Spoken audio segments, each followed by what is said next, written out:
So I was in a taxi cab in Chicago, and the taxi driver asks me, "What do you do?" And I said, "I work for this new news network. Doesn't take corporate funding or government money, doesn't sell advertising." And he said, "Oh, you mean the Real News?" And I knew that was it. That was going to be the name. Welcome to the Real News Network. I'm Sharmini Peris. This is Shahayam Tajvidi. My name is Thomas Hedges. I'm Barna Noor. We're here in front of the Greek Parliament where a very large crowd is gathering. The site of the unrest 1 year ago after Freddie Gray was killed in police custody. We're here in the town of Westminster, Maryland. Manchester, New Hampshire for the primaries of the Democratic Party. Washington, D.C. at the National Press Club. Live from Ferguson, Missouri. I'm Sharmini Peris coming to you from Athens. Jessica Devereaux coming to you from Capitol Hill. I'm Kayla Rivara, and this is the Real News of the day. We're not doing the news just to understand. We're doing it because we want to make a difference. We want to make change. We don't want to live in a world of perpetual war and climate disasters and eroding living standards and chronic poverty. And we've realized that if we're going to make that difference, we need to talk to the people who need the change the most. That's working and poor people. That's why we're based in Baltimore.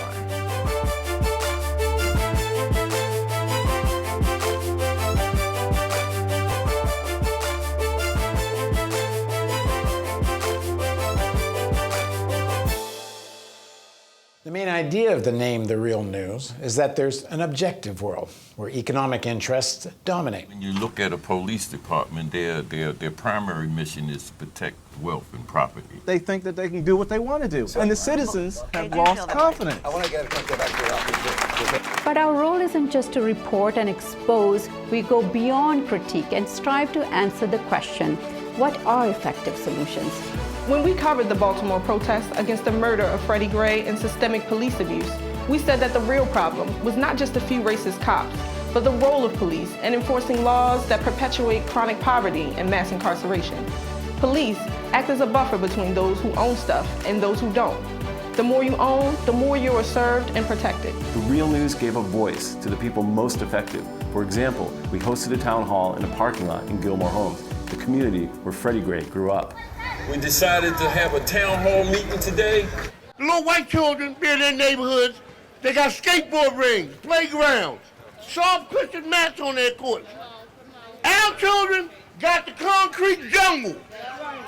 Then they wonder why they so hard and so disrespectful. They don't have nothing to respect. What the hell do they have? Nothing.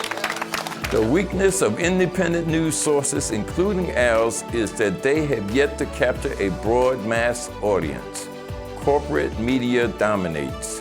We think the weak link in the corporate media chain exists in certain local markets. For example, the advertising-driven model of Baltimore's local television news leads it to target the mostly white and wealthy audience in Baltimore County. That's why 75% of their on-air talent is white in a city that's 65% black. Of course, the issue is much deeper than who's on air. In a city where there were 348 murders in 2015, that's as many murders as New York, a city 13 times the size of Baltimore, local news turned tragedy into morbid infotainment. They don't ask questions that might lead to transformative change. They don't challenge those who have real power because they're owned by people who have such power. The nonprofit model of The Real News allows us to take on these issues with imagination and courage. We can win a major share of the Baltimore City audience. And when we do, it's a game changer. We call our strategy Go Local to Go Global, because if we can do this in Baltimore, we can do it in cities across North America and even around the world. Our plan is to develop news, analysis, and cultural programs that will break through to a Baltimore audience. We will deepen our investigative work and debate solutions in town halls held in our downtown studios. They'll be live streamed and on television. We're producing a daily news and commentary show on local television and developing Real News Radio. We're opening a restaurant event space that features local artists and cultural events that strengthen our ties with the community. As I seen him on his phone, walking, talking, minding his own. Boom, a shot from my hands where I stood. All I seen flying was a phone in the hood. We're sending a team to Westminster, a working-class town near Baltimore that's mostly white and supports Trump. We'll be investigating the community's concerns and explore what real solutions look like. The biggest thing here in Westminster is A lot of drugs. Selling drugs, you go anywhere in Westminster City and see it. We're building an institute that's a collaboration of investigative journalists, academics, and frontline workers like teachers and nurses and cops and community activists that will answer the question, if you ran Maryland and Baltimore in the interests of the majority of its people, what policies would you create? It's going to be more than news. It's going to be community mobilization, community enlightenment, community morale, and really focus not just on telling people what's going on that's not very good in Baltimore, but telling them what's going on that is good, all the way to solutions for a better life for the people in this big city. We will strengthen our team in D.C., focusing on the real interests that drive Washington policy and expose the mainstreaming of racism, Islamophobia, and far-right ideologies in American national politics and media.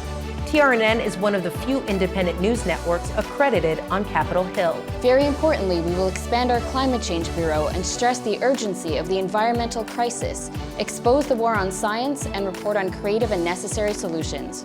We're covering everything from global rising temperatures to toxic waste dumps in Baltimore. When reality asserts itself, I talk to leading thinkers and activists and find out what were the formative experiences that shaped their political worldview. It's also a place to explore the major issues of our times with a sense of history and a consciousness of class and race. Most importantly, it's a place for people who want change to discuss and debate what should be done next. I'm Eddie Conway. Welcome to Rattling the Bars. In Maryland, 2,100 inmates are serving life with the possibility of parole. We will increase our coverage of the foreign policy of the 1% and its devastating impacts. We will report on mass movements around the world that are resisting austerity, war, and aggression. Real News is in the house, building the world house that Martin King and so many others envisioned. Please support Real News. I'm grateful for the Real News Network for bringing true news to people and communities who need it most. We know that this is an ambitious plan, but the time's quite out for it. Please help us make real news. Make a tax-deductible donation today at therealnews.com. Together, let's make real news. Let's make real news. Let's make real